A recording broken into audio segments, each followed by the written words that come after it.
Welcome to Sidecar Games. My name is Dustin, and today we are on the final episode of our first Salt and Sanctuary playthrough. In today's episode, we're just going to talk a little bit about the game, and then a little bit about what's coming up next.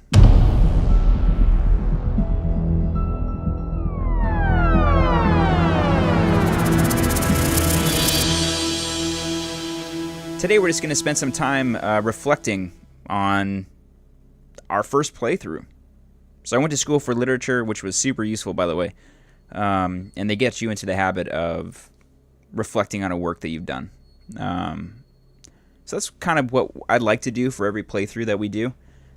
So with finishing Salt and Sanctuary, I just wanted to take some time, just think about the game and kind of think about some of the lore. So I did read through most of the Drowned Tome. It's been a little busy, so I haven't had a chance to read through all of it, but I'm definitely going to finish it.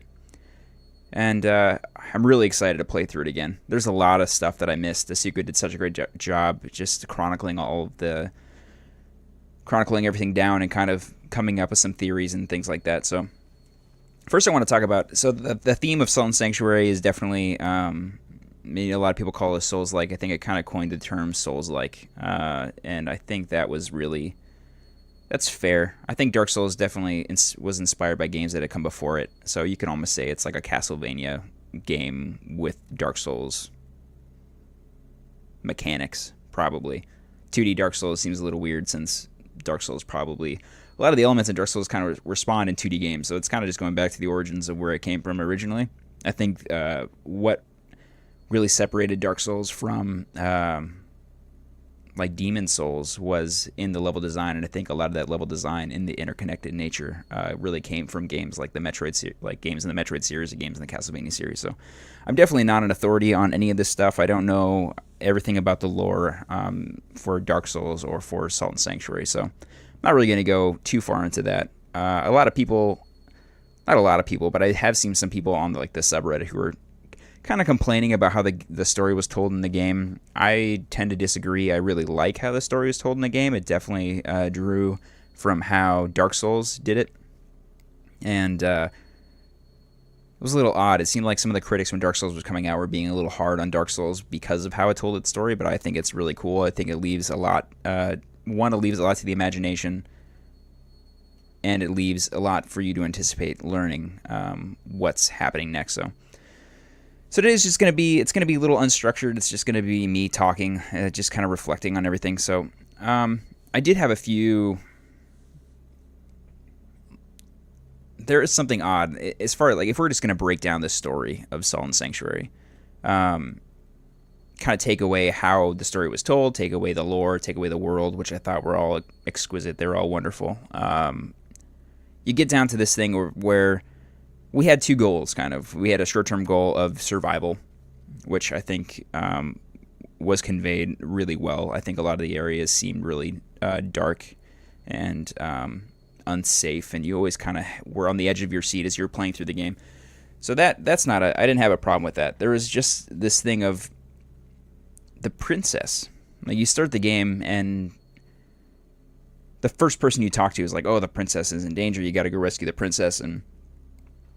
for me, while it is kind of just like a Mario pull, I was like, okay, I got to rescue the princess. That is my long-term goal. This game, I will be rescuing a princess. And then as you go through the game, she's brought up occasionally, which is fine. And then you get to a weird conversation where they're saying, oh, did the princess even exist? I don't even know if the princess existed. And you're like, all right, okay, what's going on here? So I agree with Asuka. I think the princess definitely existed. One, because I think it's super lazy storytelling if she didn't. It'd be like in Mario, you go through, oh, hey, your princess is in another castle 15 times, and then you get to the end, it's like, oh, the princess never existed. You're a plumber. Why would a princess ever love you? And you're just like, what the crap? That's not how the game was. The game is told so well, the story is told so well, and the lore is so developed, I can't imagine that they would take such an easy way out. So I agree with Asuka that she did exist, but it's odd that she's never mentioned at the end of the game. Regardless of what ending you pick, the Dominion ending or the Salvation ending, she's not referenced anywhere, and you don't really know what happened to her. You don't, other than finding her clothes along the way that shows that she was there. You don't know if she was a slave. You know it was a marriage alliance. You know that marriage alliances don't always end up well. The Queen of Smiles was part of a marriage alliance. and then she ended up on the island. So let's talk. So that whole thing is like, hey, I was actually interested in the princess. I know that's silly, and I know that's weird, and I know there's such better stories being told in the game than you going to save a princess, but I did feel a little odd at the end, being like, hey, I wanted to save a princess. You know, I was a knight, and I was a good dude, and I just wanted to rescue her. But nothing ever came of that, so it's whatever. But if we're going to go into like the island itself is super interesting, and I think Asuka did a good job of kind of summarizing what was going on. And I think a lot of this you got as you were going through the game. Not all of it came from items. You kind of got this idea that all the areas in the game were being pulled from other places in the world, and it turns out they're not being pulled. They're just being kind of recreated in a sense, and they're being recreated from memories of people that are washed ashore on the island. And I think what they were trying to do is kind of turn it's like a chain of memories, like Kingdom Hearts chain of memories. Like as you're going through, you're forgetting about more of what your original intentions were, and your new intentions are something very different. So like my original intention was rescuing a princess, and I think along the way they wanted you to kind of forget about that and question your purpose. And then your purpose ends up being to defeat this nameless god. And then the nameless god is an interesting character in the sense that he's trying to be a god. But the way that gods draw power from in this lore is that people believe in them. So you fight the Forgotten King, and the Forgotten King, they are the three. And it was a belief system that was kind of forced onto people, and people did not really like that they were being forced to believe in them. So that is why the three are in such a like dilapidated state when you go and fight them, and that's why you're able to kill them. And so the nameless god hasn't actually become a god yet. He's still seeking people to follow him, and the people that he's trying to get to follow him are the people who he brings onto this island who have died at sea, and that's how he's like trying to grow. It's really interesting. There's a lot more to it. There's a lot more like to the world and to the like all the territories and stuff like that. And Asuka was even going as far as like trying to figure out where the princess came from, where the princess was going, who hijacked the whole thing. You said some of it's left up to your imagination, but I think it's still pretty cool. So when it comes to like gameplay, I thought the gameplay was really strong. It felt really, I don't know if tight's the right word, but I never really felt that when I died, it was the game's fault. I have a problem in games where if things are a little floaty, I don't feel like I'm in control of my character. That's like a problem. Like I love platformers, but it's like a big problem that I had with games like, what is it? Not Small World. Small World is a board game. Little Big Planet. It felt too floaty for I know it's a super casual platformer. It's not like a Mega Man game or anything like that, but it felt too floaty. I didn't feel like I was in control of my character, and I really, really don't like that. And that was definitely not the sense in Salt and Sanctuary. It did feel very tight, very much like a Dark Souls game, but in a 2D space.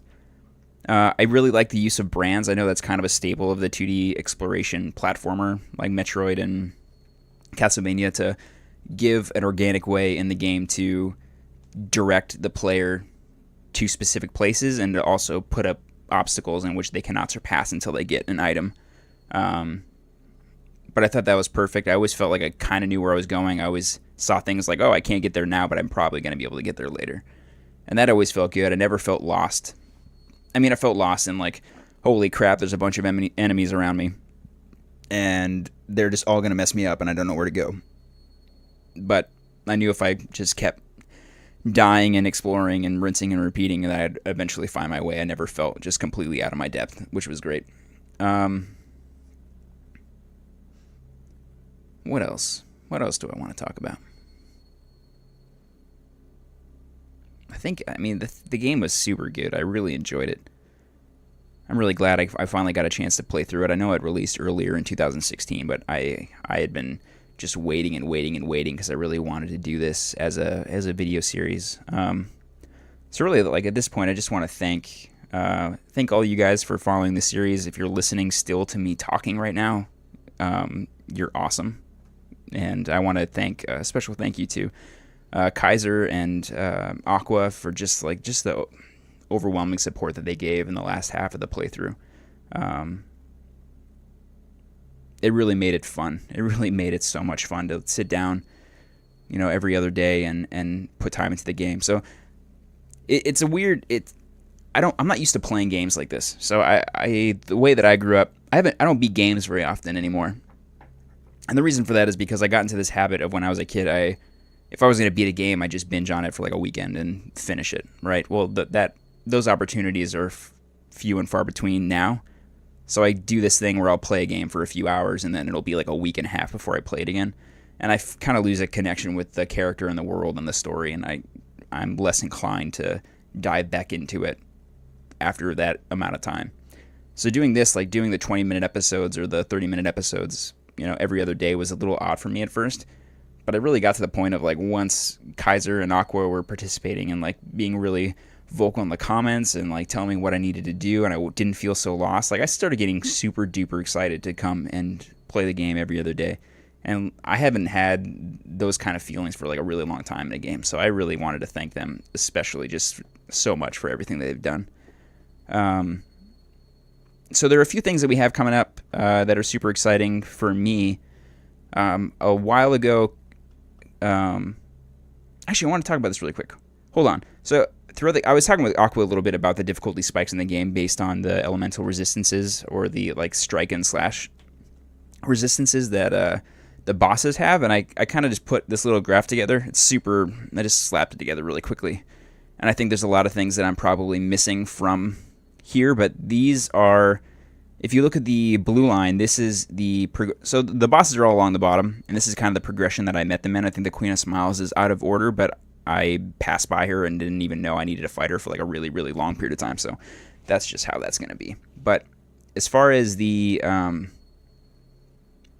colored lines mean this. I think blue means strike attack damage resistance. The red means slash damage resistance, and then the white is actually the like elemental magic resistance, which it seems to be the most consistent form of damage. I know I kind of just truncated them all into one line. I know there's a bunch of different kinds of magic,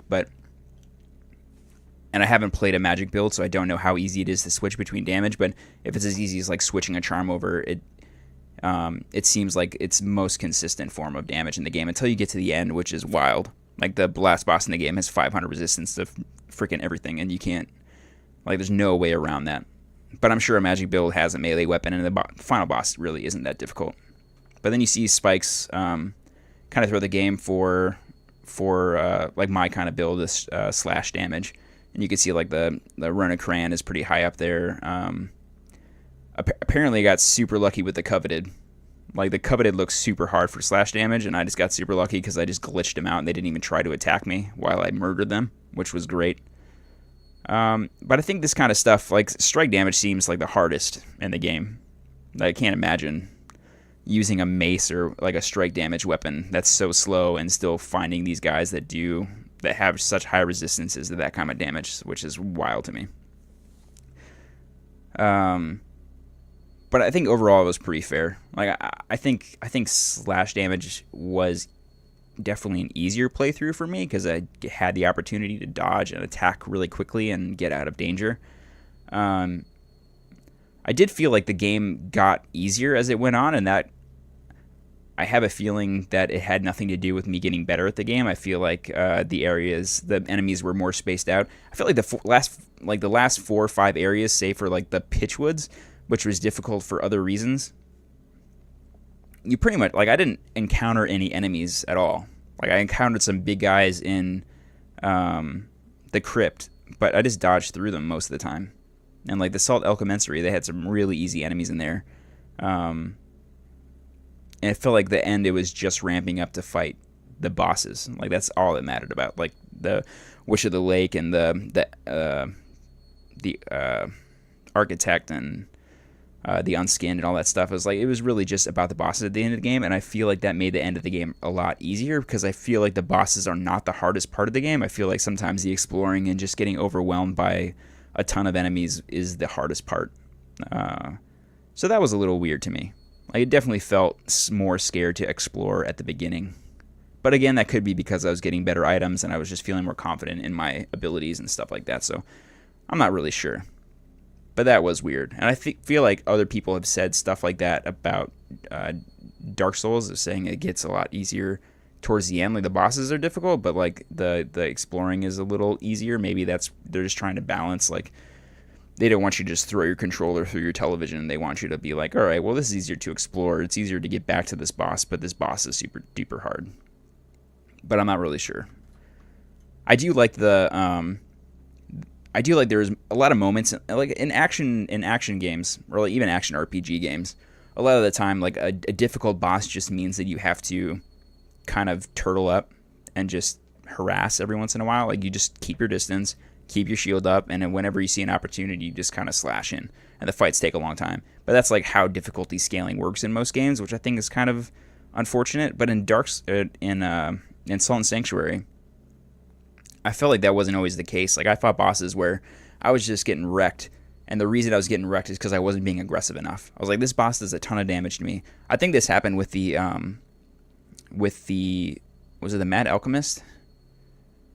I think so. I think if you rewatch that episode, I was like, man, I just need to kill this guy before he kills me, because he's just going to keep spawning guys, and his magic is going to find me eventually, and I'm with all the guys he has on the screen, I'm not going to be able to traverse and avoid, so I'm just going to have to kill him as fast as humanly possible.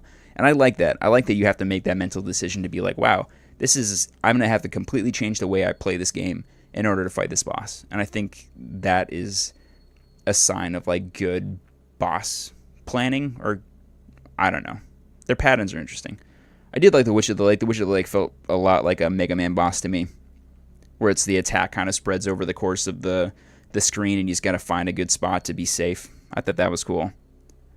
For the most part, I thought the bosses were good. Okay, on to other stuff. So about like pretty early on, kind of like at the midway point, I was asking what games I should play next, and Kaiser threw out a bunch of really good games, and one of them was a game that was super interesting to me. He pitched it to me like it was a deck builder with combat from like the Arkham series. So if you don't know what a deck builder is, it's a board game mechanic. Games like Dominion, Ascension, Star Realms, which was like a crowdfunded game, Legendary, which is a cooperative game, the Big Book of Madness, which is another cooperative game, does a similar thing. It's one of my favorite styles of games. Dominion is one of my favorite games of all time. So I was thinking about doing that for the next playthrough, but that combination of things is like Kevin completely. Kevin loves Dominion just like I did. I was Kevin's best man at his wedding, and the day of his wedding, we literally sat in like a cafe and played Dominion for like 4 hours before he went and got married, which was super duper fun. And then he's also a huge fan of the Arkham games. It's like one of the few games that he like goes to on console to play. So I really wanted to play that game with him. He was kind of looking to start a series himself. So I think for right now, the Happy Hour series is going to be kind of in stasis. Kevin and I are going to use that time. We get together every Monday to record Happy Hour. So we're going to use that time to start playing through Hand of Fate together, which should be a lot of fun. We just get together, we make some drinks, and we play games. So I think that'll be a lot of fun. And so we'll probably record over like an hour, 2 hours, and then split it up into 2 episodes per week. So we'll record on Monday, and then we'll post like the first half on a Tuesday, and then we'll record the other half on post the other half on a Thursday. Sorry, this is Hand of Fate. I had this all prepared for you, and I just didn't put it up there. So with that, I had to come up with a game that I wanted to play on my own for my next series, and there was a game that released on PlayStation kind of a while ago, and I feel like it kind of flowed from Salt and Sanctuary. Salt and Sanctuary is a kind of a Metroidvania kind of game, definitely more focused, I think, on the Castlevania aspect, and this game was definitely more focused on the kind of the Metroid portion of that thing. So it was a game made by a single guy, and which is super crazy. Like, I'm talking concept, level design, art, code, music, everything was done by one man. The game is called Axiom Verge. And I think you can find it everywhere. I think it released in 2015 on PS4 and then released kind of a few months later on PC. And then earlier this year, earlier in 2016, it released on Vita.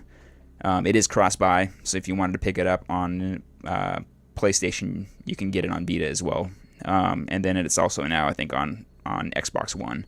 As of like late last year, it was on Xbox One and the Wii U and stuff like that. So it's pretty easy to find. I think I just got it on sale on PSN at like a PlayStation Plus deal for like $9.